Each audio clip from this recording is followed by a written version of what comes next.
Hi, and welcome to this week's episode of Extra Serving, a Nation's Restaurant News podcast. I'm your host, Holly Petre, and now it's time to introduce my lovely co-host for this episode. I am Sam Oches, Editor-in-Chief of Nation's Restaurant News. I'm Leigh Anne Zinsmeister, Managing Editor of Nation's Restaurant News. And I'm Joanna Fantozzi, Senior Editor with Nation's Restaurant News. Sam and I got into a little tiff before we started recording. Tiff? Nope, no tiffs between me and you ever. As always. We are 10 minutes past the time we were supposed to have started recording because somebody has so many personal stories she has to tell before we hit record. Well, I have an audience, so of course I need to tell the stories. You guys are stuck here with me. Yes. Two of us were your live audience yesterday, and yet you are still sitting here telling us more stories. I have more stories to tell. The more stuff happened since yesterday. Channel your stories into content, Holly. See, it's your job. You do stories into content. I did. Guess what I already wrote this morning? It's Thursday. Denny Marie Post is now co-president at Nextbite. Look at me getting right into news. All right. Right into it. There you go. That happened right today. Into news. There's our first bit of news for the day. So what do you guys think about this move for Denny Marie Post? This is an interesting move. She used to be CEO of Red Robin. So going into Nextbite virtual brand, she's been an advisor at the company since September 2021. So not new to the company, but new as this president role for her. So she's a co-president along with Paul Allen, who was already serving as president. Alex Canter is still remaining on as CEO. So what do you guys think about this as a career move for her? She's kind of been out of the industry for a little bit. Well, it's validating for Nextbite, right? I mean, this is a platform that clearly has been successful and resonated and has, I think, built an impressive stable of virtual brands. But someone like Denny Marie Post brings some credentials to the company, which is nothing against Alex Canter. He comes from restaurant royalty, so he already kind of gives that. But, he's also a young guy. Bringing in Denny is a little bit more of a veteran who can really help steer the company. And I think just broadly speaking, it shows you that virtual brands are of interest to restaurant industry veterans. I mean, Denny clearly saw some potential in Nextbite. I'm trying to remember. I think the Donato's deal with Red Robin was done under her watch. It's not a direct fit for a virtual brand, but it's kind of playing in that territory. So anyway, it's one further step for, I think, the virtual brand category and shows that the restaurant industry is paying attention and that veterans in this industry are interested in being able to bring their own skill set to that space. I concur. I think it's an interesting move for her. I feel like it's kind of unexpected. I didn't realize that she was on the advisory board. And yeah, I think it'll be interesting to see where she takes Nextbite. Well, what I find so interesting is that she has this really big. Nextbite made a really big in their announcement.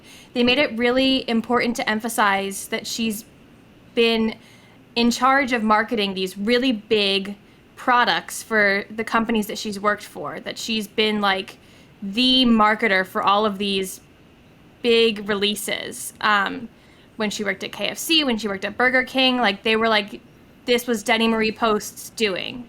And so it looks like Nextbite, who already has a chief marketing officer, looks like they're looking for more marketing in their brand profiles. It looks like they're looking for more of an oomph in that area. And that one of the things that she's covering is marketing.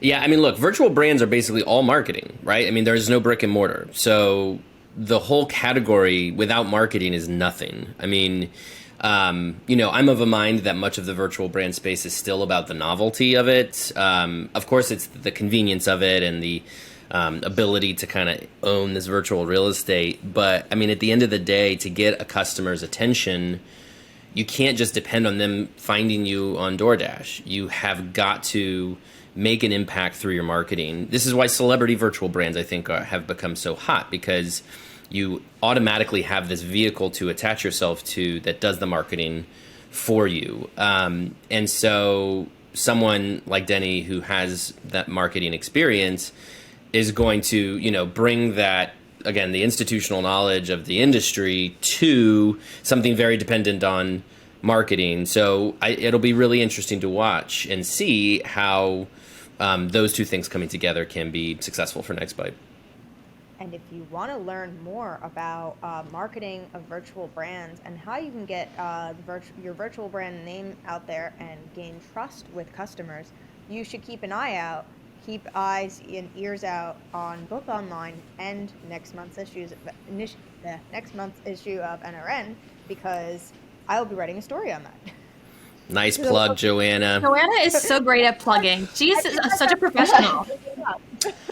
No, you know what, Joanna, what you should say is contact me, because you still got a couple weeks on that story. So if anybody's listening to this in the next couple of days, email Joanna and you can give your thoughts. Yes, definitely. I want to talk to you, especially if you have a virtual brand that is not branded with your brick and mortar brand and is entirely new and separate. Well, I remember talking with Alex Canter a little while ago for another feature, and he was talking about how difficult it is to market these virtual brands on places like DoorDash and Grubhub, and I'm sure you're going to be exploring a lot of that, Joanna, because you game the system. You have to really game the system when it comes to a lot of these companies, and it becomes really it becomes a whole other language that you have to learn and a whole other system that you have to learn, and it's in addition to learning the language of restaurants, because a lot of these people may not come from a restaurant background. So you have to learn restaurants, and then you have to learn the language of DoorDash and Grubhub and Uber Eats and how to game that system. And it's a lot. It's learning two things at once versus just learning how to run a restaurant. And even if you run a restaurant, virtual brand is so different because you're not relying on the brick and mortar, like you were saying, Sam. You're not relying on a storefront to bring people in. You're relying on a lot of marketing, and maybe that's something that a lot of brands haven't had to do before. I mean, we were talking about it during our LinkedIn Live that we had on Tuesday for the top 500, about how I was talking about how pizza brands are really relying on marketing now to really blast out their messaging because they had a mediocre 2021. But marketing's really becoming crucial to these brands that have thrived for years, and we're seeing marketing turn into this really crucial element for brands across the board, from virtual to brick and mortar, that it's just becoming this essential in the world where it maybe wasn't as crucial before. People were able to kind of coast by on their laurels. By the way, yes, and I want to put in another plug for Create, our upcoming live event in September, because our keynoter, Bon and Bao, is going to be speaking on really his speech is going to be titled Hackonomy, and it's really about getting people's attention in this day and age. Because I mean, what you're getting at here, Holly, is the fact that marketing is crucial in a day and age where there's so much competition, so much saturation in the restaurant industry, and everybody is doing everything through their phone. And so getting somebody's attention requires far more than it used to. You can't do that TV ad or radio ad as you used to be able to do before. You've got to get creative. So anyway, that to follow up on that with Create, though, is that Bon and Bao is coming to speak to us specifically about some of those outside the box ideas you can use to get people's attention, which is he's made a career out of. So create.nrn.com. You can get more information on Create, our event in Denver, September 19th. Anyway, there's my plug. I got to meet him. He was really cool. He's a cool dude. I think that, and I didn't actually write a story on this, so I'm going to talk about it now, even though I thought about it multiple times. One of the more creative things that you can do with marketing is that's become so important is pop culture tie-ins. And I think like one of the things that's been really buzzy over the past couple of weeks is Domino's partnership with Stranger Things, where you can order pizza telepathically. And I'm not 100% sure on the technology, how the technology works, but basically it's like eye tracking technology, and if you like make certain gestures like nodding or whatever, I don't know the exact one, Domino's, please don't get mad at me for not knowing the exact gesture, then like yes, saying nodding your head yes or shaking your head no or whatever, orders certain pizzas. And it's kind of like a very cute promo. I just saw a commercial for it Outside the box. yesterday. It was very cool. It looks very cool. I mean, it made me want to order Domino's. I was very intrigued by it. That's their goal. All right, well, moving on to something that a lot of people have been doing recently that, we haven't really covered at a large capacity, but it's kind of been on everybody's mind, is value promotions. Inflation is here. We are living in times of higher prices for goods, but a lot of chains have brought out value deals amid all of this. So how are they able to do it? How are they able to bring out value deals when the cost of goods is so high?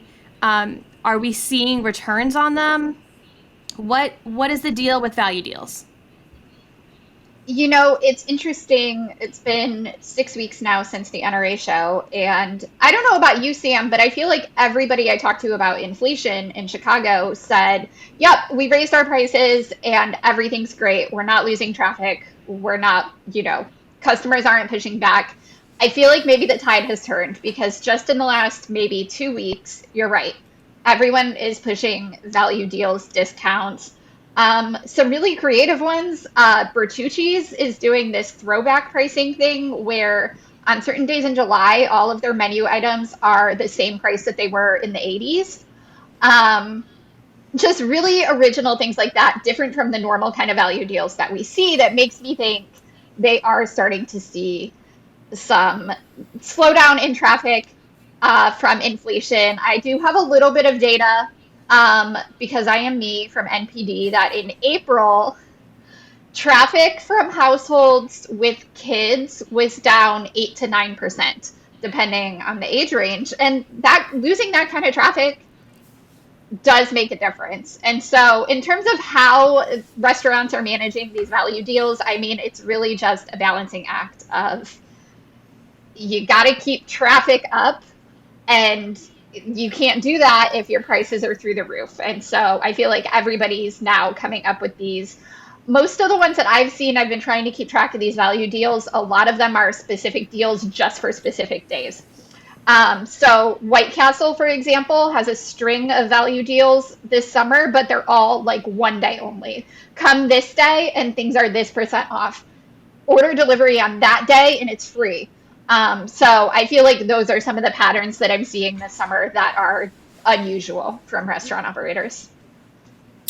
Yeah, it's so interesting. I mean, it's such a tightrope you walk with inflation because it's like, Leigh Anne, I mean, I have been hearing the same thing for months, which is customers have been going along with these price increases because they're seeing increases everywhere. So they understand why this has to happen. Simultaneously, from the consumer perspective, what they're paying everywhere is forcing them to really tighten the belt a little bit. I mean, I filled up my gas tank yesterday, $65 for a very average sized SUV. I mean, it's like normally I would pay like $35 and I paid $65 yesterday. It's bonkers. And so like for most people in America who have cars, sorry, not the three of you, but for most people in America who drive cars, who have a commute, who take their kids everywhere, haha, that's me. Well, it's my wife, but who are constantly traveling. To pay that, it doesn't sound like $30 is that huge increase, but like it adds up. And so all of that is to say that restaurants do have to start taking into account the fact that the consequence of inflation is people stop spending money, and that's why everybody's already starting talking about a recession, because when people stop spending money, then things teeter back onto the other side, the other direction, and that becomes the recession. And the recession value is critical. So I do think it's interesting to see all these deals start popping up because I think it's signs that we're already moving in that direction, where we're responding to the reaction to inflation. And in a curious way, I mean, it comes back to marketing, right? I mean, some of these deals, like you were talking about, Leigh Anne, with White Castle, I mean, to do it only as a limited time value deal, it's clever marketing, and it's a good way for you not to turn something into this huge loss leader, but can just be like one quick little hit here and there to goose your traffic a bit. Goose your traffic. I like that. It's mine. You can't take it. I stole it already. Oh boy. All right. Well, I feel like it's kind of a depressing subject, so I'd like to move on quickly from the depressing thought of inflation. And I know how depressing the cost of gas is to you, Holly. I know that's really tough. You guys have no idea how much gas costs, do you? I may not drive, but that's a really depressing thought, hearing that it's doubled for you. Like, that's depressing to me, and I don't even drive. I'm depressed for you. I mean, we were getting gas yesterday. My wife Katie and I were driving and needed gas, and she goes, $4.87, and I go, less than $5. I mean, we were happy. We were happy we found less than $5. I mean, isn't that bonkers? It's bizarre. Anyway, that's terrifying. If you say so. That's like one Starbucks drink per gallon of gas. Oh, per gallon, yeah. Per gallon of gas, which cars require many gallons. So lots of Starbucks drinks that I pour into my SUV. Starbucks drinks are expensive. That's not a cheap drink. Just like gas. So you're really looking at... My Starbucks drink was $5.17 the other day. That was a lot. Anyway, now we're getting depressing. It was good, but it was a lot. So anyway, let's talk about a really cool project that we have coming up. Sam, why don't you intro it? That's all I'm going to give introing? Intro our Do I get to pick and choose? Okay. Yeah, you get to pick and choose. I'll just talk about whatever I feel like talking about. Okay, well, let me talk about our upcoming Emerging Restaurateur live learning series, because this is something we've been working on for a few months now and are very, very excited about. To preface, for the last several years, this industry has become extraordinarily entrepreneurial. More young people are getting into the restaurant industry, starting restaurant companies, bringing new, fresh ideas. And one thing I've noticed, I know you guys have noticed as well, is the folks coming into this industry, they come in with like this passion and a dream to start a restaurant, but they don't always know what they're getting into. A lot of them haven't worked in a restaurant before. And so we decided to launch the Emerging Restaurateur Live Learning Series as a way to give them the resources that they need to learn how to grow. So in recognizing that need to bring education to the restaurant industry for those who need help scaling their concept, we created this platform. Very excited to partner with Savory Restaurant Fund, which many of our listeners will know. Andrew K. Smith, the CEO and our managing partner of Savory. Many of the brands within Savory, I know that we've been following this group for a long time now. Also very excited to partner with Black Box Intelligence, which has incredible data. And on July 19th, we are going to launch the first of a monthly series that's focused again on really getting in the weeds on how to scale your restaurant concept. It's geared toward folks who are founders, leaders of companies that are, less than 20 locations or so. So you're still kind of in that wear a lot of hats mode, trying to get your concept off the ground. And this will be an 1.5-hour session every month that will bring data, real-world perspectives, thoughts from folks who have been there and done that. We'll have a panel of restaurant leaders who are either actively growing their concepts or had done that recently. Andrew and I will have a conversation in each session. So anyway, this is, again, focused on getting in the weeds on what matters to emerging restaurateurs, so that if they're not getting, they're not learning from McDonald's, Burger King, Chipotle. That's a different ball game. You need something that's how do you roll out strategies for my 5-unit concept, 10-unit concept. If that's you, if you're listening to this right now and you're like, I need help, I need resources to grow, this is the series for you. It's a virtual series launching July 19th at 2:00 Eastern. You can learn more at nrn.com/live-learning, nrn.com/live-learning. Go check it out. You can register for the first 3 of these. Again, these are going to be monthly through the rest of the year. We've got subjects for the first 3, so you can go check out more at that website. That was a great promo. Great job. Hey, thanks. It's almost like I've shared all those details before. It's almost like I just gave you a compliment, too. Oh, this is weird. Quick, That's new. somebody, we need an insult. I'm uncomfortable with this. Well, we also have something else to promote, and that is in our July issue, Sam. I'm going to ask you to take it over again because you are just so good at this. This is where I get to do my exercises you told me not to do earlier. This is helping me mentally prepare.